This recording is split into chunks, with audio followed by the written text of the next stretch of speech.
उठले की जाऊन झोपा ना. झोपायचं की पण असं एकट्यानं नाही, एकट्याने नाही मग कसं जोडीने. म्हणजे? तुम्ही जेवढ्या बोळ्या असल्याचं आव्हान आहे ना तेवढ्या बोळ्या नाही बरं का. असं ते पण आहे म्हणा. पण मग एक तुझी गोष्ट बघितली का तू काय?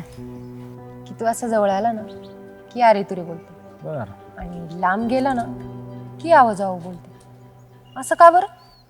असं बोलतोय? मग माझं चांगलंच लक्ष आहे की. बर. एवढंच लक्ष देऊन माझं बोलणं पकडताय तर त्या बोलण्यामागचा खरा अर्थ काय याचा पण विचार करा की. हा, होईल होईल. चांगली वेळ आली की तो पण विचार होईल. आहे का आता? ही चांगली वेळ कधी येणार तुम्हालाच माहीत बघा.